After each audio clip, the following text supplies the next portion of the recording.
പ്രിയ വിദ്യാർത്ഥികളെ, വിവിധ ഹോസ്പിറ്റലുകളെക്കുറിച്ചും അവിടെ രോഗനിർണയത്തിനും ട്രീറ്റ്മെൻറ്റിനും വേണ്ടി ഉപയോഗിക്കുന്ന വിവിധ മെഡിക്കൽ ഉപകരണങ്ങളെക്കുറിച്ചും നാം പഠിച്ചു കഴിഞ്ഞു. ഇനി നമുക്ക് ഈ മെഡിക്കൽ ഉപകരണങ്ങളുടെ ഗുണനിലവാരം ഉറപ്പുവരുത്തുന്നതിന് വേണ്ടി ഇന്ത്യയിലും വിവിധ രാജ്യങ്ങളിലും അന്താരാഷ്ട്ര തലത്തിലുമുള്ള വിവിധ ക്വാളിറ്റി സ്റ്റാൻഡേർഡുകൾ ഏതൊക്കെയാണെന്ന് നമുക്ക് പരിശോധിക്കാം. അതോടൊപ്പം ഹോസ്പിറ്റലുകളിൽ രോഗികൾക്ക് ഏറ്റവും മികച്ച സേവനം ഏറ്റവും മികച്ച രീതിയിൽ ഉറപ്പുവരുത്തുന്നതിന് വേണ്ടി ക്വാളിറ്റി കൗൺസിൽ ഓഫ് ഇന്ത്യ വിവിധ മെഡിക്കൽ സ്റ്റാൻഡേർഡുകൾ രൂപീകരിച്ചിട്ടുണ്ട്. NABH എന്ന പേരിൽ അറിയപ്പെടുന്ന ഈ അക്രഡിറ്റേഷൻ സ്റ്റാൻഡേർഡിനെ കുറിച്ചും നമുക്ക് ഈ അധ്യായത്തിൽ പഠിക്കാം.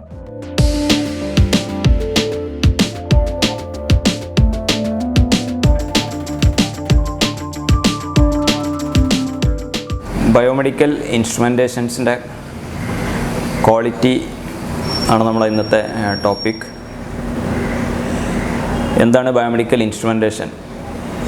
ഹെൽത്ത് കെയർ ഇൻഡസ്ട്രിയിലെ ഏറ്റവും ഇമ്പോർട്ടൻറ്റ് എക്യുപ്മെൻറ്റ്സ്. അതായത് നമ്മളിന്ന് ക്ലിനിക്കലി ഒരു ഡിസീസ് ഐഡൻറ്റിഫൈ ചെയ്യുക, അല്ലെങ്കിൽ ഡിസീസ് ഡയഗ്നോസ് ചെയ്യുക, അല്ലെങ്കിൽ അതിനെ അനലൈസ് ചെയ്യുക, ഇങ്ങനെ ഏതൊരു വിഷയം ഒരു ഡോക്ടേഴ്സിന് മനസ്സിലാവണമെങ്കിലും അവർക്ക് ഒരു ഇൻസ്ട്രുമെൻറ്റേഷൻ്റെ സപ്പോർട്ട് അത്യാവശ്യമാണ്. ഒരു ക്ലിനിക്കൽ സെറ്റപ്പിലേക്ക് നമ്മൾ ചെല്ലുകയാണെങ്കിൽ ബയോമെഡിക്കൽ എക്യുപ്മെൻറ്റ്സ് അതാണ് ഒരു ഹോസ്പിറ്റൽ അല്ലെങ്കിൽ ഒരു ക്ലിനിക്കൽ എൻവയോൺമെൻറ്റിൻ്റെ മേജർ പാർട്ട്. ഇന്നത്തെ ഡോക്ടേഴ്സിന് ഏത് ദിശയിലേക്കാണ് ഈ പേഷ്യൻറ്റിനെ അവരുടെ ട്രീറ്റ്മെൻറ്റ് കൊണ്ടുപോകേണ്ടത് എന്നത് തീരുമാനിക്കുന്നത് അവർ അനലൈസ് ചെയ്ത് കിട്ടിയ ഡാറ്റാസ്, ഡിഫറെൻറ്റ് മെഡിക്കൽ എക്യുപ്മെൻറ്റ്സിന് കിട്ടുന്ന ഡാറ്റ അനലൈസ് ചെയ്തിട്ടാണ് അവരത് ഒരു ഡിസിഷനിലേക്ക് എത്തുന്നത്. ഒരു എക്സാമ്പിൾ പറയുകയാണെങ്കിൽ, ഇപ്പോൾ നമ്മളൊരു പേഷ്യൻറ്റ് പറയുകയാണ് എനിക്ക് പനിയുണ്ട്. അപ്പോൾ പനിയുള്ളൊരു പേഷ്യൻറ്റിന് ഡോക്ടർ ആദ്യം തന്നെ പറയുന്നത് അവരുടെ ടെമ്പറേച്ചർ ചെക്ക് ചെയ്യാനാണ്. ഒരു തെർമോമീറ്റർ, ഡിഫറെൻറ്റ് തെർമോമീറ്റേഴ്സ് അവൈലബിൾ ആണ്. തെർമോമീറ്റർ വെച്ചിട്ട് ഈ പേഷ്യൻറ്റിൻ്റെ ടെമ്പറേച്ചർ ചെക്ക് ചെയ്ത് അത് എത്രത്തോളം അതിൽ ഡീവിയേറ്റ് ചെയ്യുന്നുണ്ട്. നമുക്കൊരു സ്റ്റാൻഡേർഡ് നോർമൽ ഹെൽത്ത് ടെമ്പറേച്ചർ ഉണ്ട്. അപ്പോൾ അതിൽ നിന്നും എത്ര ടെമ്പറേച്ചർ വേരി ചെയ്യുന്നുണ്ട്, ആ ഒരു വേരി ചെയ്യുന്ന ടെമ്പറേച്ചർ നോട്ടിഫൈ ചെയ്തിട്ട് അത് വെച്ചിട്ടാണ് എന്ത് ചെയ്യുന്നത്, ഇവർ ഡയഗ്നോസ് ചെയ്യുന്നത് ഈ പേഷ്യൻറ്റ് പനിയുണ്ടോ ഇല്ലേ. അപ്പോൾ നമ്മൾ കൊടുക്കുന്ന ഈ ഡാറ്റ, ഒരു ബയോമെഡിക്കൽ ഇൻസ്ട്രുമെൻറ്റിൽ നിന്നും വരുന്ന ഡാറ്റ, അത് എത്രത്തോളം കൃത്യതയുള്ളതാണ് എന്നുള്ളത് ഉറപ്പുവരുത്തേണ്ടത് ഒരു ബയോമെഡിക്കൽ എഞ്ചിനീയർ അല്ലെങ്കിൽ അതിന് ഹാൻഡിൽ ചെയ്യുന്ന ഒരു ടെക്നീഷ്യൻസിൻ്റെ ആ റോളാണ്. അപ്പോൾ അങ്ങനെയുള്ളൊരു എക്യുപ്മെൻറ്റിൻ്റെ ക്വാളിറ്റി അത് എങ്ങനെ മെയിൻറ്റെയിൻ ചെയ്യാം. അപ്പോൾ അത് ഒരു എക്സാമ്പിൾ പറഞ്ഞാൽ, ഇതുപോലുള്ള ഒരുപാട് നൂറുകണക്കിന് എക്യുപ്മെൻറ്റ്സ് ആൻഡ് ഇൻസ്ട്രുമെൻറ്റ്സ് ക്ലിനിക്കൽ എൻവയോൺമെൻറ്റിൽ ഉപയോഗിക്കുന്നുണ്ട്. ഇതിൽ ഓരോ എക്യുപ്മെൻറ്റിനും ഓരോ പാരാമീറ്റർ ഉണ്ട്. അത് അതിൻ്റെ ഫങ്ഷനിങ്ങിനെ ബാധിക്കുന്ന പാരാമീറ്റർ. ആ ഒരു പാരാമീറ്ററിൻ്റെ ഡീവിയേഷൻ, അതിൻ്റെ ക്വാളിറ്റി എത്രത്തോളം ഉണ്ട് എന്നുള്ളതാണ് നമ്മുടെ ഇന്നത്തെ എങ്ങനെയാണ് അത് മനസ്സിലാക്കുക, അതെങ്ങനെയാണ് അതിൻ്റെ സ്റ്റാൻഡേർഡ്സ് എന്താണ്, ഇങ്ങനത്തെ കാര്യങ്ങൾ നമുക്ക് പറയാനുള്ളത്. ഇതിലൊരു ഹോസ്പിറ്റൽ സെറ്റപ്പിലേക്ക് നമ്മൾ ചിന്തിക്കുകയാണെങ്കിൽ, ഒരു ബയോമെഡിക്കൽ എക്യുപ്മെൻറ്റ് അല്ലെങ്കിൽ ഒരു ഇൻസ്ട്രുമെൻറ്റ് അത് ഒരു ഡോക്ടേഴ്സിന് അവരുടെ ടൂളായിട്ട് ഡിസൈഡ് ചെയ്യുന്നതിന് മുന്നേ തന്നെ നമുക്കതിനെക്കുറിച്ച് ഇവാലുവേറ്റ് ചെയ്യാനുണ്ട്. ഒരു പ്രൊഡക്റ്റ് അതിൻ്റെ ക്വാളിറ്റി എങ്ങനെ ഇവാലുവേറ്റ് ചെയ്യാം. ഒരു പ്രൊഡക്റ്റ്, ഒരു മാനുഫാക്ചറാണ് ഒരു പ്രൊഡക്റ്റ് ഉണ്ടാക്കുന്ന ഒരു ഡിസൈനർ ഉണ്ടാവും. അത് കഴിഞ്ഞ് അതിൻ്റെ ടെക്നിക്കൽ മാനുഫാക്ചറിങ് ഡിവിഷൻ ഉണ്ടാവും. അപ്പോൾ അവർ പ്രൊഡക്റ്റിനെ ഡിസൈൻ ചെയ്തു, അതിനെ മാനുഫാക്ചർ ചെയ്ത് അതിൻ്റെ ഫങ്ഷനാലിറ്റി ടെസ്റ്റ് ചെയ്യും. അപ്പോൾ ഫങ്ഷനാലിറ്റി ടെസ്റ്റ് ചെയ്യുന്നതോടുകൂടെ ആ ഒരു പ്രൊഡക്റ്റ് വർക്കിംഗ് ആണ്, അത് ഓക്കെ ആണെന്നുള്ളത് അവർ ഐഡൻറ്റിഫൈ ചെയ്യും. അത് ഐഡൻറ്റിഫൈ ചെയ്ത് കഴിഞ്ഞാൽ അതിൻ്റെ അടുത്ത സ്റ്റെപ്പ്, ഈ ഒരു പ്രൊഡക്റ്റ് മാർക്കറ്റിലേക്ക് മൂവ് ചെയ്യുന്നതിന് മുന്നേ ആയിട്ട് അവരുടെ തന്നെ ഇൻറ്റേർണൽ ക്വാളിറ്റി ഡിപ്പാർട്ട്മെൻറ്റ് ഉണ്ടാവും. ഒരു പ്രൊഡക്റ്റിൻ്റെ മാനുഫാക്ചറിങ്ങിൽ പാർട്ടായിട്ട് ക്വാളിറ്റി ഡിപ്പാർട്ട്മെൻറ്റ് ഉണ്ടാവും. ഈ ക്വാളിറ്റി ഡിപ്പാർട്ട്മെൻറ്റ് ഇതിൻ്റെ ടെക്നിക്കൽ സ്പെസിഫിക്കേഷൻ അല്ലെങ്കിൽ അതിൻ്റെ പാരാമീറ്റേഴ്സ് എന്താണ് എന്ന് മനസ്സിലാക്കി അതിനൊരു സ്റ്റാൻഡേർഡ്സ് ഉണ്ടാവും. അത് പ്രകാരം ഈ പ്രൊഡക്റ്റ് വർക്ക് ചെയ്യുന്നുണ്ടോ ഇല്ലേ, അത് പ്രകാരം അത് ഫങ്ഷൻ ചെയ്യുന്നുണ്ടോ ഇല്ലേ എന്നുള്ളത് ഒരു പാർട്ടിയും കൂടെ ഒരു ടീമും കൂടെ എന്ത് ചെയ്യും, അത് ഇവാലുവേറ്റ് ചെയ്ത് അതിനവർ റെക്കോർഡ് ചെയ്യും. അപ്പോൾ ആ ഡാറ്റാസ് ഇപ്പോൾ ടെമ്പറേച്ചർ ആണെങ്കിൽ ഇത് ടെമ്പറേച്ചർ 37 ഡിഗ്രി ഉണ്ട്, അത് വീണ്ടും ഒരു റെഫറൻസ് മീറ്റർ വെച്ചിട്ട് എന്ത് ചെയ്യും, ചെക്ക് ചെയ്തിട്ട് കാണിക്കുന്ന ടെമ്പറേച്ചർ 37 ഡിഗ്രി ആണോ അല്ലേ, അല്ലെങ്കിൽ എത്ര ഡീവിയേഷൻ ഉണ്ട്. അപ്പം അങ്ങനത്തെ കാര്യങ്ങൾ ഇവാലുവേറ്റ് ചെയ്ത് ക്വാളിറ്റി ഡിപ്പാർട്ട്മെൻറ്റ് എന്ത് ചെയ്യും, ഇതിനെ സർട്ടിഫൈ ചെയ്യും. This is quality department passed, QA passed എന്നാണ് നമുക്ക് പറയാം. QA പാസ്ഡ് പ്രൊഡക്റ്റ് ആണ് പിന്നെ എന്ത് ചെയ്യാം, പുറത്തേക്ക് ഒരു ക്ലിനിക്കൽ അല്ലെങ്കിൽ ഒരു ഹോസ്പിറ്റലിലേക്ക് അത് ഡിസ്ട്രിബ്യൂട്ട് ചെയ്യാൻ വേണ്ടി പോവാം. അപ്പോൾ അതിൻ്റെ മുന്നേ നമുക്ക് ഈ പ്രൊഡക്റ്റിൻ്റെ ഡിസൈനർ ഒരു സ്പെസിഫിക്കേഷൻ പറഞ്ഞിട്ടുണ്ടാവും, ഇത് 37 ഡിഗ്രി ആണ്, അതിൻ്റെ ഡീവിയേഷൻ മാക്സിമം 0.01 അല്ലെങ്കിൽ 0.02 ഇത്ര ടെമ്പറേച്ചർ വരെ വേണമെങ്കിൽ വേരി ചെയ്യാം. അതാണ് അതിൻ്റെ വർക്കിംഗ് റേഞ്ച്. അപ്പോൾ വർക്കിംഗ് റേഞ്ചിനകത്തായിരിക്കണം ഇതിൻ്റെ പെർഫോമൻസ് നമുക്ക് ഈ ക്ലിനിക്കൽ എൻവയോൺമെൻറ്റ് എത്തിക്കഴിഞ്ഞാലും കിട്ടേണ്ടത്. അപ്പോൾ അത് കിട്ടുന്നുണ്ടോ ഇല്ല എന്നുള്ളത് വെരിഫൈ ചെയ്യലാണ് ഈ ക്വാളിറ്റി സ്റ്റാൻഡേർഡ്സ് കൊണ്ട് ഉദ്ദേശിക്കുന്നത്. അപ്പോൾ ഇതിൽ ഇങ്ങനെ ഒരു പ്രൊഡക്റ്റ് ഒരു മാനുഫാക്ചറർ പറയുന്നു ഇതിൻ്റെ ക്വാളിറ്റി സർട്ടിഫൈഡ് ആണ്, ക്വാളിറ്റി ഓക്കെ ആണ്. ഇനി അത് പ്രൊഡക്റ്റ് ക്ലിനിക്കൽ അല്ലെങ്കിൽ സെറ്റപ്പിലേക്ക് വന്നു കഴിഞ്ഞാൽ നമ്മളതെങ്ങനെ ഗ്യാരണ്ടി ചെയ്യും? അവർ പറയുന്നു ഇത് ക്വാളിറ്റി ഓക്കെയാണ്, പക്ഷേ നമുക്ക് അവർക്ക് ക്വാളിറ്റി ഇല്ലാത്ത പ്രൊഡക്റ്റും ഇങ്ങനെ ക്വാളിറ്റി സീൽ ചെയ്തിട്ട് ഇത് ക്വാളിറ്റി ഓക്കെ എന്ന് സർട്ടിഫൈ ചെയ്യാൻ പറ്റും അല്ലേ? അപ്പോൾ നമുക്ക് അങ്ങനത്തെ ഒരു സെറ്റപ്പ് വരുമ്പോഴാണ് എന്ത് ചെയ്യുന്നത്, നമുക്ക് ഇതിനെ മോണിറ്റർ ചെയ്യാൻ വേണ്ടിയിട്ട് മറ്റൊരു ടീം കൂടെ വേണം, ഒരു തേർഡ് പാർട്ടി. അതായത് ഈ കമ്പനിയുമായിട്ട് യാതൊരു റിലേഷനും ഇല്ലാത്ത മൂന്നാമത്തെ ഒരു പാർട്ടി. ഒരാൾ പ്രൊഡക്റ്റ് മാനുഫാക്ചർ ചെയ്യുന്നു, 2 അവരുടെ ക്വാളിറ്റി ഡിപ്പാർട്ട്മെൻറ്റ് അത് ചെക്ക് ചെയ്യുന്നു, മൂന്നാമതായിട്ട് ഒരു തേർഡ് പാർട്ടി ഇതിൻ്റെ പ്രൊഡക്റ്റിൻ്റെ ക്വാളിറ്റി ടെസ്റ്റ് ചെയ്യാം, അല്ലെങ്കിൽ അവർക്ക് അതിനുള്ള എന്തൊക്കെ സ്റ്റാൻഡേർഡ്സ് ഉണ്ട് ഇത് ഒരു മൂന്നാമത്തെ പാർട്ടി ഇവാലുവേറ്റ് ചെയ്യാം. അപ്പോൾ നമ്മളെ സംബന്ധിച്ചിടത്തോളം ഡിസ്ട്രിബ്യൂട്ടർ അല്ലെങ്കിൽ നമ്മുടെ ഹോസ്പിറ്റൽ സെറ്റപ്പ് ഒരു ക്ലിനിക്കൽ എൻവയോൺമെൻറ്റിലുള്ള നമ്മൾ അതിൻ്റെ അടുത്താണ് നമ്മൾ വരുന്നത്. അപ്പോൾ നമുക്ക് എന്ത് ചെയ്യാം, ഈ ഒരു പ്രൊഡക്റ്റ് ഒന്നാമതായിട്ട് അവരുടെ മാനുഫാക്ചറിങ് ക്വാളിറ്റി പാസ്സാവണം, രണ്ടാമതായിട്ട് ഏതെങ്കിലും ഒരു സ്റ്റാൻഡേർഡ് ഏതെങ്കിലും ഒരു തേർഡ് പാർട്ടി ഏജൻസി ഇത് എന്ത് ചെയ്യണം, ഈ മാനുഫാക്ചറെ വെരിഫൈ ചെയ്തിട്ട് അവർ പ്രൊഡ്യൂസ് ചെയ്യുന്ന പ്രൊഡക്റ്റിന് ക്വാളിറ്റി ഉണ്ട് എന്നുള്ളത് ഉറപ്പ് വരുത്തണം. ഉറപ്പ് വരുത്തിയിട്ട് എന്ത് ചെയ്യണം, അത് സർട്ടിഫൈ ചെയ്യണം. അപ്പോൾ അതാണെന്ത്, അങ്ങനെ ഒരു ടേമിലേക്ക് പോകുമ്പോഴാണ് നമുക്ക് എന്ത് ചെയ്യുക, അങ്ങനെയുള്ള തേർഡ് പാർട്ടി ഏജൻസീസ് ആരാന്നുള്ളത് നമുക്കറിയണം. ഫോർ എക്സാമ്പിൾ പറയുകയാണെങ്കിൽ ഇപ്പോൾ CE, അതുപോലെ FDA, ECRI, ഇതൊക്കെ എക്സ്റ്റേണൽ ഏജൻസീസാണ്, തേർഡ് പാർട്ടി ഏജൻസീസാണ്. അത് ചിലത് ഡയറക്റ്റ് ഗവൺമെൻറ് അണ്ടറിലുള്ളതുണ്ടാവും, ചിലത് നോൺ പ്രോഫിറ്റ് ഓർഗനൈസേഷൻസ് ഉണ്ടാവും. അപ്പോൾ ഇവരുടെ റോൾ എന്താണെന്ന് വെച്ചാൽ ഒരു മാനുഫാക്ചർ പറയാണ് എൻ്റെ പ്രൊഡക്റ്റ് ക്വാളിറ്റി ഓക്കെയാണ്. അപ്പോൾ ഇവർ ഇപ്പോൾ CE എക്സാമ്പിൾ പറയുകയാണെങ്കിൽ യൂറോപ്യൻ യൂണിയൻ കൺഫേമിറ്റിയാണ്. യൂറോപ്യൻ യൂണിയൻ കൺഫേമിറ്റി എന്ന് പറഞ്ഞാൽ യൂറോപ്യൻ രാജ്യങ്ങളിൽ ഒരു പ്രൊഡക്റ്റ് സെയിൽ ചെയ്യണമെങ്കിൽ അവർ പറയുന്ന കുറച്ച് സ്റ്റാൻഡേർഡ്സ്, ആ സ്റ്റാൻഡേർഡ്സ് മീറ്റ് ചെയ്യണം. അപ്പോൾ ആ സ്റ്റാൻഡേർഡ്സ് മീറ്റ് ചെയ്യുന്നുണ്ട്, ഈ മാനുഫാക്ചർ അവരുടെ സ്റ്റാൻഡേർഡ്സ് മീറ്റ് ചെയ്തിട്ടാണ് ഇവർ പ്രൊഡ്യൂസ് ചെയ്യുന്നത്. അതുപോലെ അവർ പറയുന്ന ടെസ്റ്റുകൾ, ഓരോ പ്രൊഡക്റ്റിനും റെഫർ ചെയ്തിട്ടുള്ള ടെസ്റ്റ് സ്റ്റാൻഡേർഡ്സ് ഉണ്ട്. ഈ സ്റ്റാൻഡേർഡ്സ് എല്ലാം അവർ വെരിഫൈ ചെയ്തിട്ടുണ്ട്. അതുപോലെ ഇവർ പറയുന്ന പ്രൊഡക്റ്റിൻ്റെ കംപ്ലയിൻറ്റ്സ് വന്നു കഴിഞ്ഞാൽ എന്താ ചെയ്യേണ്ടത്, അതെങ്ങനെയാണ് റിക്കവർ ചെയ്യുക, അത് ആർക്കാണ് റിപ്പോർട്ട് ചെയ്യുക, ഇങ്ങനത്തെ കാര്യങ്ങളെല്ലാം മോണിറ്റർ ചെയ്യുന്ന ഒരു തേർഡ് പാർട്ടി ഒരു നോൺ പ്രോഫിറ്റ് ഓർഗനൈസേഷനാണ് CE എന്ന് വേണമെങ്കിൽ പറയാം. അപ്പോൾ ഇവർ എന്ത് ചെയ്യും, ഈ മാനുഫാക്ചറായിട്ട് കണക്റ്റഡ് ആയിരിക്കണം. ഇവരുടെ ഡാറ്റാസ് ഒരു മെഷീൻ്റെ അല്ലെങ്കിൽ ഒരു എക്യുപ്മെൻറ്റിൻ്റെ കംപ്ലീറ്റ് ടെക്നിക്കൽ ഡാറ്റാസ് ഈ CEക്ക് എന്ത് ചെയ്യണം, ഈ ഏജൻസിക്ക് കൊടുക്കണം. അതോടൊപ്പം അതിൻ്റെ ഡാറ്റാസ്, ആ ഒരു പ്രൊഡക്റ്റിനെ കുറിച്ചുള്ള ഡാറ്റാസ് അറ്റ്ലീസ്റ്റ് 10 years ഒക്കെ അവൈലബിൾ ആയിരിക്കണം. ഏതൊരു കസ്റ്റമർക്കും എന്ത് ചെയ്യാൻ പറ്റും, ഈ ഒരു പ്രൊഡക്റ്റിനെ കുറിച്ചിട്ട് കംപ്ലയിൻറ്റ് റേസ് ചെയ്യാൻ പറ്റും. അവർക്കൊരു ഇഷ്യൂസ് വന്നു കഴിഞ്ഞാൽ, അല്ലെങ്കിൽ ഒരു പേഷ്യൻറ്റിന് എന്തെങ്കിലും ഒരു ഹെൽത്ത് ഹസാർഡ് ഈ പ്രൊഡക്റ്റിൽ നിന്നും ഉണ്ടായിട്ടുണ്ടെങ്കിൽ അത് നമുക്ക് റിപ്പോർട്ട് ചെയ്യാനുള്ള ഒരു ടീം വേണം അല്ലേ? എങ്ങനെ നമ്മൾ ഈ മാനുഫാക്ചറിലേക്ക് ഡയറക്റ്റ് എത്തും? ചിലപ്പോൾ ഈ മാനുഫാക്ചർ വേറെ ഏതൊരു കൺട്രിയിലുള്ള മാനുഫാക്ചർ ആയിരിക്കും. അപ്പോൾ നമുക്ക് ഡയറക്റ്റായിട്ട് ചിലപ്പോൾ അവരിലേക്ക് എത്താനുള്ള ചാൻസ് കുറവായിരിക്കും. ഇനി എത്തിയാൽ തന്നെ നമ്മൾ റിപ്പോർട്ട് ചെയ്യുന്ന പ്രോബ്ലംസ് അവർ സോൾവ് ചെയ്തിട്ടുണ്ടാവോ ഇല്ലയോ നമുക്കറിയില്ല. നമ്മളെ പ്രൊഡക്റ്റിന് അത് കറക്റ്റ് ചെയ്ത് കിട്ടുമോ ഇല്ലയോ നമുക്കറിയില്ല. അപ്പോൾ നമ്മളെന്താ ചെയ്യുക വെച്ചാൽ, നമുക്ക് ഡയറക്റ്റ് കോൺടാക്ട് ചെയ്ത് ശ്രമം നടത്താം. നമുക്ക് അവർക്കിപ്പോൾ ഇന്ത്യയിലാണെങ്കിൽ ഇന്ത്യയിൽ അവർക്കൊരു പാർട്ണർ ഉണ്ടാവും, ഇന്ത്യയിൽ ഒരു പാർട്ണറോ അല്ലെങ്കിൽ അവരുടെ ഡയറക്റ്റ് ഓഫീസ് ഉണ്ടാവും. അപ്പോൾ അങ്ങനെ ഓഫീസ് ഉണ്ടെങ്കിൽ എന്ത് ചെയ്യാം, നമുക്ക് ആ ഓഫീസ് കോൺടാക്ട് ചെയ്ത് നമുക്ക് എന്നെ കംപ്ലയിൻറ്റ്സ് ഉണ്ട്, അത് സെറ്റിൽ ചെയ്യണം, അല്ലെങ്കിൽ അത് ക്ലിയർ ചെയ്യണം, അല്ലെങ്കിൽ ഒരു ഹസാർഡ് വന്നിട്ടുണ്ട്, ഒരു പേഷ്യൻറ്റ് ഡെത്ത് ആയിട്ടുണ്ട്, അപ്പോൾ അതിനുള്ള കോമ്പൻസേഷൻ വേണമെന്ന് നമുക്ക് കേസ് എടുക്കണമെങ്കിൽ കേസ് എടുക്കാം. ഇങ്ങനത്തെ വിഷയങ്ങൾ നമ്മളിപ്പോൾ ഇന്ത്യ ഒരു കൺട്രിയിലുണ്ടായി, അതേസമയം ഇതേ പ്രൊഡക്റ്റ് നമ്മൾ ഒരു വേൾഡിൽ ഒരുപാട് കൺട്രീസിൽ കൊടുക്കുന്നുണ്ട് അല്ലേ? അവിടെയും ഇത് ഇഷ്യൂസ് ഉണ്ടായിട്ടുണ്ടാവാം, അത് നമുക്കറിയില്ല. അപ്പോൾ ഇങ്ങനത്തെ ഒരു ഏജൻസി സർട്ടിഫൈഡ് പ്രൊഡക്റ്റ് ആകുമ്പോൾ എന്താവും, ഈ പ്രൊഡക്റ്റിനെ കുറിച്ചുള്ള വേൾഡിൽ വന്ന എല്ലാ കംപ്ലയിൻറ്റ്സ് എന്ത് ചെയ്യും, അല്ലെങ്കിൽ റീകോൾസ് ഇവരെന്ത് ചെയ്യും, റെക്കോർഡ് ചെയ്ത് അവർ മാനുഫാക്ചർക്ക് അത് കംപ്ലയിൻറ്റ്സ് റേസ് ചെയ്യും. കംപ്ലയിൻറ്റ്സ് റേസ് ചെയ്താൽ മാത്രം പോരാ, അവർക്ക് അത് എന്ത് ചെയ്യണം, അതിൻ്റെ സൊല്യൂഷൻ എന്തുകൊണ്ടാണ് പ്രശ്നം വന്നു, എങ്ങനെ അത് സോൾവ് ചെയ്തു, ആ സോൾവ് ചെയ്തതിൻ്റെ പ്രൂഫ് എന്ത് ചെയ്യണം, ഇവർ കൊടുക്കും വേണം. അതോടൊപ്പം വേൾഡിൽ എവിടെയൊക്കെ ഈ മെഷീന് ഇൻസ്ട്രുമെൻറ്റ് കൊടുത്തിട്ടുണ്ടോ അവിടെയുള്ള എല്ലാ മെഷീൻസിനും എന്ത് ചെയ്യണം, ഇതിൻ്റെ കറക്ഷൻ സോഫ്റ്റ്വെയർ അല്ലെങ്കിൽ ഹാർഡ്വെയർ അത് സപ്ലൈ ചെയ്ത് അവിടെ കറക്റ്റ് ചെയ്ത് അത് യൂസർ എന്ത് ചെയ്യണം, വെരിഫൈ ചെയ്ത് അവരുടെ റിപ്പോർട്ട് എന്ത് ചെയ്യണം, തിരിച്ച് ഫയലാക്കിയിട്ട് ഈ ഏജൻസിക്ക് സബ്മിറ്റ് ചെയ്യണം. എങ്കിൽ മാത്രമേ എന്താവുള്ളൂ, ഇവർക്ക് ഈ പ്രൊഡക്റ്റിൻ്റെ ആ സർട്ടിഫിക്കേഷൻ ഏതാണ് സർട്ടിഫിക്കേഷൻ, സി ആണ് സി, എഫ് ഡി ആണ് എഫ് ഡി, അല്ലെങ്കിൽ ECRI ഏതാണ് സർട്ടിഫിക്കേഷൻ, ആ സർട്ടിഫിക്കേഷൻ അവർക്ക് കണ്ടിന്യൂ ചെയ്യാൻ ചാൻസ് കിട്ടുള്ളൂ. അല്ലെങ്കിൽ എന്താ സംഭവിക്കുക, ഇപ്പോൾ ഒരു എക്സാമ്പിൾ പറയുകയാണെങ്കിൽ ഒരു CE സർട്ടിഫൈഡ് പ്രൊഡക്റ്റ്, അത് ചൈനയിൽ നിന്ന് മാർക്കറ്റ് ചെയ്യുന്ന ഒരു പ്രൊഡക്റ്റാണ്, അതിന് CE സർട്ടിഫൈഡ് ആണ്. അപ്പോൾ CE സർട്ടിഫൈഡ് ഉണ്ടെങ്കിൽ മാത്രമേ ഇവർക്ക് എന്ത് ചെയ്യാൻ കഴിയുള്ളൂ, ഈ പ്രൊഡക്റ്റ് യൂറോപ്യൻ കൺട്രീസിൽ സെയിൽ ചെയ്യാൻ പറ്റുള്ളൂ. അപ്പോൾ അങ്ങനെ സെയിൽ ചെയ്ത പ്രൊഡക്റ്റിന് ഒരു റീകോൾ വന്നു, ഒരു ഫാൾട്ട് വന്നു. അപ്പോൾ അതെന്ത് ചെയ്യണം, ഇവരത് മാനുഫാക്ചർ കറക്റ്റ് ചെയ്ത് അവിടെ എവിടെയൊക്കെ കൊടുത്തിട്ടുണ്ടോ കംപ്ലീറ്റ് പ്രൊഡക്റ്റും അത് കറക്റ്റ് ചെയ്ത റിപ്പോർട്ട് കിട്ടിക്കഴിഞ്ഞാൽ മാത്രമേ പിന്നെ അവർക്ക് എന്ത് ചെയ്യുള്ളൂ, ഇത്ര സമയം കൊണ്ട് അത് ചെയ്യണം, ചെയ്തെങ്കിൽ മാത്രമേ ഇവരുടെ CE സർട്ടിഫിക്കേഷൻ കണ്ടിന്യൂ ചെയ്യാൻ സാധിച്ചുള്ളൂ.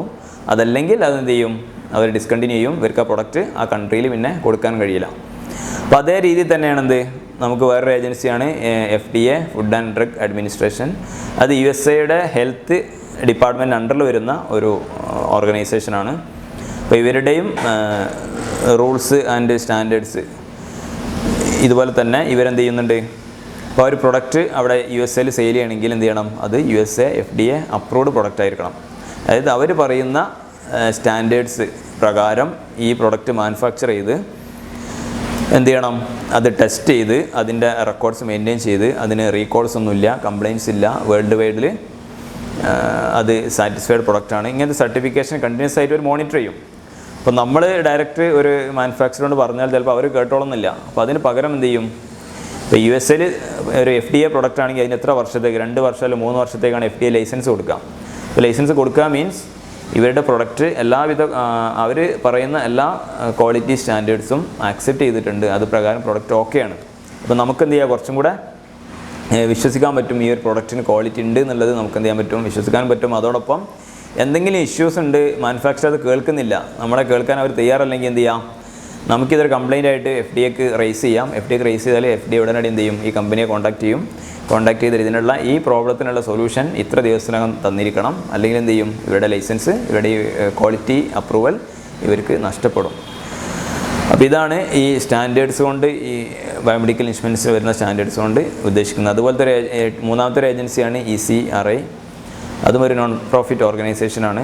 ഇവരും USA ഒരു ഏജൻസിയാണ്. ഇത് ഏത് ഏജൻസി ആണെങ്കിലും ഇവരുടെയൊക്കെ ഫൈനൽ നമുക്ക് കിട്ടുന്ന ബെനിഫിറ്റ്സ് ഒരു യൂസർ എന്ന നിലയിൽ അല്ലെങ്കിൽ ക്ലിനിക്കൽ എൻവയോൺമെൻറ്റിലേക്ക് നമ്മൾ തിരിച്ചു വരികയാണെങ്കിൽ ഇങ്ങനെയുള്ള ഒരു സർട്ടിഫൈഡ് എക്യുപ്മെൻറ്റ്സ് ആയിരിക്കണം എന്ത് ചെയ്യേണ്ടത്, നമ്മൾ ഫസ്റ്റ് സെലക്ട് ചെയ്യേണ്ടത്. അപ്പം ഒരു ഡോക്ടേഴ്സിന് ഒരു ക്ലിനിക്കൽ ഒരു ഡിപ്പാർട്ട്മെൻറ്റ് സെറ്റ് ചെയ്യണം, അല്ലെങ്കിൽ പുതിയൊരു ഹോസ്പിറ്റൽ സ്റ്റാർട്ട് ചെയ്യണം. അപ്പോൾ നമുക്ക് എന്ത് ചെയ്യണം, നമുക്ക് ഫസ്റ്റ് തന്നെ എന്ത് ചെയ്യണം, നമ്മളെ ഒരു ബയോമെഡിക്കൽ ടീമായിരിക്കണം എന്ത് ചെയ്യുക, ഈ എക്യുപ്മെൻറ്റ്സ് സെലക്ട് ചെയ്യുന്നതല്ല ഫസ്റ്റ് സ്റ്റെപ്പ്.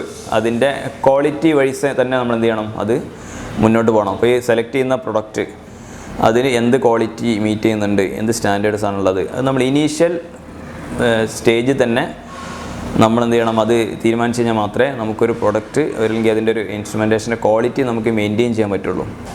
ഇതൊക്കെ ചെയ്യുന്നത് എന്തിനു വേണ്ടിയാണ്, finally it is for the safety of the patient. നമ്മൾ ഏതൊരു എക്യുപ്മെൻറ്റ് ഏതൊരു എൻവയോൺമെൻറ്റിൽ സെറ്റ് ചെയ്യുകയാണെങ്കിലും ആ ഒരു എക്യുപ്മെൻറ്റ് യൂട്ടിലൈസ് ചെയ്തിട്ട് കിട്ടുന്ന ഡാറ്റ അത് പേഷ്യൻറ്റിൻ്റെ ഹെൽത്ത് ഡാറ്റയാണ്. ആ ഡാറ്റ ഡിപ്പെൻഡ് ചെയ്തിട്ടാണ് എന്ത് ചെയ്യുക, ഈ പേഷ്യൻറ്റിന് ട്രീറ്റ്മെൻറ്റ് കിട്ടുക. അപ്പോൾ അതിൽ വരുന്ന എറേഴ്സ് പേഷ്യൻറ്റിന് ഫാൾസ് ആയിട്ടുള്ള ട്രീറ്റ്മെൻറ്റ് കൊടുക്കാനും അതുവഴി എന്താവും പേഷ്യൻ്റെ മറ്റു ഹെൽത്ത് ഹസാർഡിലേക്ക് പേഷ്യൻറ്റ് ചിലപ്പോൾ സംഭവിച്ചേക്കാം. ഇതെല്ലാം പ്രിവെൻറ്റ് ചെയ്യാൻ വേണ്ടിയാണ് നമ്മൾ എന്ത് ചെയ്യാണ്, ക്വാളിറ്റി സ്റ്റാൻഡേർഡ്സ് ഫോളോ ചെയ്യുന്നത്. ഇപ്പോൾ ഒരു പ്രൊഡക്റ്റിൻ്റെ സേഫ്റ്റി ടെസ്റ്റുകൾ എന്ന് പറഞ്ഞാൽ മെയിനായിട്ടും ഒരു മാനുഫാക്ചർ സൈഡിൽ നമ്മൾ പറയുകയാണെങ്കിൽ അതിൻ്റെ ഒന്നാമതായിട്ട് അതിൻ്റെ ഇലക്ട്രിക്കൽ സേഫ്റ്റി വളരെ പ്രധാനമാണ്. അതായത് ഈ ഒരു എക്യുപ്മെൻറ്റിൻ്റെ ഇലക്ട്രിക്കൽ സേഫ്റ്റി എത്രത്തോളം ഇത് ഒരു പേഷ്യൻറ്റിലേക്ക് യൂസ് ചെയ്യപ്പെടുകയാണെങ്കിൽ ഈ മെഷീനിൽ നിന്നും പേഷ്യൻ്റ് എന്തെങ്കിലും ഷോക്ക് വരാനുള്ള ചാൻസ് ഉണ്ടോ, അല്ലെങ്കിൽ അവർക്ക് വേറെ എന്തെങ്കിലും ഇലക്ട്രിക്കൽ റിസ്ക്കുകൾ വരാനുള്ള ചാൻസ് ഉണ്ടോ എന്നുള്ളൊരു ടെസ്റ്റ് ആദ്യം തന്നെ അത് നടത്തിയിരിക്കണം. അപ്പോൾ അതാണ് ഇലക്ട്രിക്കൽ സേഫ്റ്റി ടെസ്റ്റ്. അപ്പോൾ അതിന് കുറച്ച് സ്റ്റാൻഡേർഡ്സ് ഉണ്ട്. ആ സ്റ്റാൻഡേർഡ് ബേസ് ചെയ്തിട്ടാണ് ഇവർ ടെസ്റ്റുകൾ നടത്തുക. അപ്പോൾ അങ്ങനെയുള്ളൊരു ടെസ്റ്റ് ഈ എക്യുപ്മെൻറ്റ് പാസ്സായിട്ടുണ്ടോ ഇല്ല എന്നുള്ളതും കൂടെ ഈ ക്വാളിറ്റീൻ്റെ ഭാഗമായിട്ട് അവർ ചെയ്യും.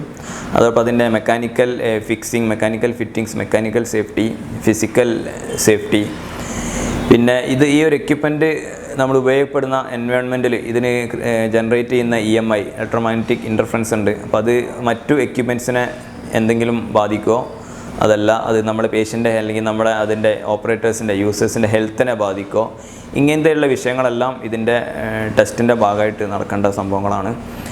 അതുകൂടാതെ ഇനിയൊരു സ്പെസിഫിക് ആയിട്ട് പോവുകയാണെങ്കിൽ നമ്മൾ റേഡിയേഷൻ എക്യുപ്മെൻറ്റ്സ് വരാണ്. ഇപ്പോൾ എക്സ്റേ റേഡിയേഷൻ ബേസ്ഡ് എക്യുപ്മെൻറ്റ്സ് ആണെങ്കിൽ അതിൻ്റെ റേഡിയേഷൻ സേഫ്റ്റിയും കൂടെ പ്രധാനമാണ്. ഇപ്പോൾ റേഡിയേഷൻ എന്ന് പറയുന്നത് X-ray radiation it is very harmful for the health. അപ്പോൾ ഒരു പേഷ്യൻ്റ് അല്ലെങ്കിൽ അത് ഓപ്പറേറ്റർക്ക് ഹാംഫുൾ ആയിട്ടുള്ള ഈ റേഡിയേഷൻ അത് എത്രത്തോളം പുറത്തേക്ക് ലീക്ക് ചെയ്യുന്നുണ്ട്, അല്ലെങ്കിൽ ഈ മെഷീൻസിൻ്റെ റേഞ്ച്, ആ മെഷീൻസ് പ്രൊഡ്യൂസ് ചെയ്യുന്ന റേഡിയേഷൻ എത്രത്തോളം ലോങ്ങിലേക്ക്, എത്രത്തോളം ഡിസ്റ്റൻസിലേക്ക് ഇത് പോകുന്നുണ്ട്, അവിടെയുള്ള ആൾക്കാർക്ക് അത് ഏത് രീതിയിൽ എഫക്റ്റ് ചെയ്യുന്നുണ്ട്, ഇങ്ങനത്തെ കാര്യങ്ങളും കൂടെ എന്ത് ചെയ്യണം, അത് ആ മെഷീൻ, ആ മാനുഫാക്ചർ ഡിഫൈൻ ചെയ്യണം. ഇതിൻ്റെ സേഫ്റ്റി, ഇത് സേഫ് ടു യൂസ് ആണ്, അല്ലെങ്കിൽ ഇത്ര ദൂരം അത് ഇതിൻ്റെ റേഡിയേഷൻ ഉണ്ടാവും, ഏരിയ ശ്രദ്ധിക്കണം. അതിന് വേണ്ട പ്രൊട്ടക്ഷൻ ഈ എക്യുപ്മെൻറ്റ് യൂസ് ചെയ്യുന്ന സമയത്ത് നിങ്ങൾ ഓപ്പറേറ്റേഴ്സ് അല്ലെങ്കിൽ പേഷ്യൻസിന് അത് ഉണ്ടായിരിക്കണം എന്നുള്ളത് അതും കൂടെ ഒരു മാനുഫാക്ചേഴ്സ് പറയുന്നുണ്ട്. അപ്പോൾ ഇങ്ങനെ നിരവധി ടെസ്റ്റുകളിലൂടെ പാസ് ചെയ്ത് വരുന്ന ഒരു പ്രൊഡക്റ്റ് നിർബന്ധമായിട്ടും അത് ക്വാളിറ്റി അപ്രൂവ്ഡ് ആയിരിക്കും, ക്വാളിറ്റി സ്റ്റാൻഡേർഡ്സ് കീപ്പ് ചെയ്യുന്നുണ്ടാവും.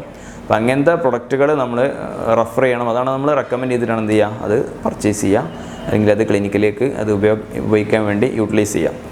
അപ്പോൾ എന്താ ഉള്ളൂ, ഈ ഒരു എക്യുപ്മെൻസിൻ്റെ വർക്കിംഗ് സമയങ്ങളിൽ അത് പ്രൊഡ്യൂസ് ചെയ്യുന്ന ആ വർക്കിംഗ് സമയങ്ങളിൽ യാതൊരുവിധ ഹസാർഡ്സും അതിൻ്റെ ഓപ്പറേറ്റേഴ്സിനോ അല്ലെങ്കിൽ അതിൻ്റെ സ്റ്റാഫിനോ അല്ലെങ്കിൽ അത് യൂട്ടിലൈസ് ചെയ്യുന്ന പേഷ്യൻസിനോ ഉണ്ടാവാൻ പാടില്ല എന്നുള്ള നിർബന്ധമാണ്. അപ്പോൾ ഈ ക്വാളിറ്റി സ്റ്റാൻഡേർഡ്സ് മീറ്റ് ചെയ്യുന്ന ഒരു പ്രൊഡക്ട്സ് നിർബന്ധമായിട്ടും ഈ ഒരു ക്രൈറ്റീരിയ അത് മീറ്റ് ചെയ്തിട്ടുണ്ടാവും. അത് സേഫ് ടു യൂസ് ആയിരിക്കും ഒരു പേഷ്യൻറ്റിലേക്ക്.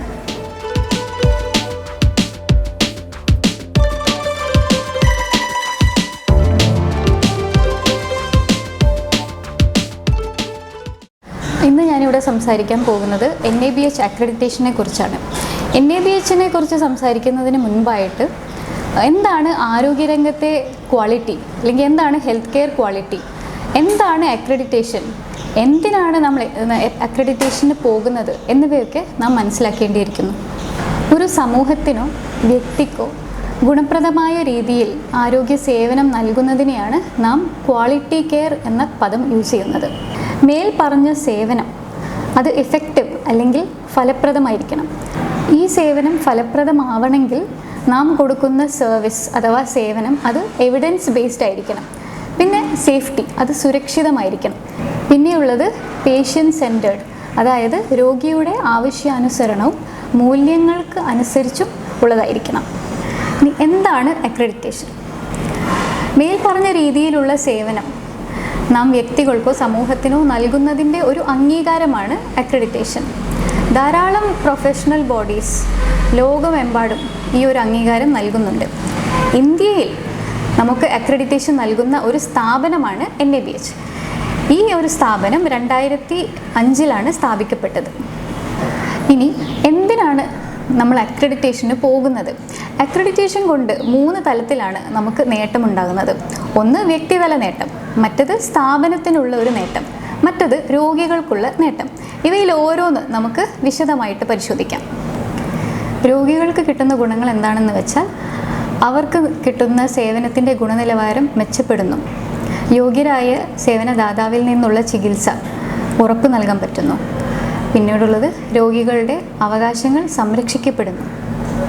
ഇനി വ്യക്തിതല നേട്ടം അഥവാ ഇൻഡിവിജ്വൽ ബെനിഫിറ്റ്സ് എന്താണെന്ന് വെച്ചാൽ നമ്മുടെ അറിവ്, കഴിവ്, തൊഴിൽപരമായിട്ടുള്ള വളർച്ച, ഉത്തരവാദിത്തം, പിന്നെ ഉടമസ്ഥാവകാശം ഇതൊക്കെ വർദ്ധിക്കുന്നു. അതേപോലെ തന്നെ നമ്മുടെ ലീഡർഷിപ്പ് ക്വാളിറ്റീസ് നമുക്ക് വർദ്ധിക്കുന്നു. പിന്നെ ജോലി സാഹചര്യം, തുടർ പഠനത്തിനുള്ള ഒരു സാഹചര്യവും വർദ്ധിക്കുന്നു. ഇനി സ്ഥാപനത്തിൻ്റെ ഗുണങ്ങൾ എന്തൊക്കെയാണെന്ന് വെച്ചാൽ സ്ഥാപനത്തിനോടുള്ളൊരു വിശ്വാസം നമുക്ക് വർദ്ധിക്കുന്നു. നമുക്ക് സ്ഥാപനത്തെ വിലയിരുത്തപ്പെടാനുള്ള ഒരു സാഹചര്യം സൃഷ്ടിക്കപ്പെടുന്നു. പിന്നീട് സ്ഥാപനത്തിന് തന്നെ ഒരു ഉയർച്ച കിട്ടുന്നു. ഇനി എങ്ങനെയാണ് NABH നമ്മെ വിലയിരുത്തുന്നത്? പ്രധാനമായും 3 കാര്യങ്ങളിലാണ് നാം വിലയിരുത്തപ്പെടുന്നത്. ഒന്നാമതായിട്ട് നമ്മുടെ ഹോസ്പിറ്റൽ ഇൻഫ്രാസ്ട്രക്ചർ, രണ്ടാമതായിട്ട് നാം കൊടുക്കുന്ന സേവനത്തിൻ്റെ രീതി, അതായത് പ്രോസസ്സ്, മൂന്നാമതായിട്ട് നമുക്ക് കിട്ടുന്ന ഫലം, അതായത് ഔട്ട്കം. ഈ 3 കാര്യങ്ങളെയും അടിസ്ഥാനമാക്കി ഇവയെ ഒരു അളക്കാൻ കഴിയുന്ന സൂചകങ്ങളാക്കി അതിനെ അടിസ്ഥാനമാക്കിയിട്ടാണ് NABH നമ്മെ വിലയിരുത്തുന്നത്. പിന്നെ ഇതൊരു പ്രത്യേക സമയത്ത് മാത്രം നൽകുന്ന ഒരു അംഗീകാരമല്ല, ഇതൊരു തുടർ പ്രക്രിയയാണ്. ഒരു കണ്ടിന്യൂസ് ആയിട്ടുള്ള ഒരു ഇവാലുവേഷനും അസസ്മെൻറ്റും ഒക്കെ ആയിട്ട് നമ്മൾ കറക്റ്റീവ് ആക്ഷനൊക്കെ എടുത്തിട്ടാണ് നാം അക്രഡിറ്റേഷനിൽ മുന്നോട്ട് പോകുന്നത്. ഇത്രയുമാണ് ഹോസ്പിറ്റൽ NABHുമായി ബന്ധപ്പെട്ട് നാം അറിഞ്ഞിരിക്കേണ്ട അടിസ്ഥാനപരമായ കാര്യങ്ങൾ.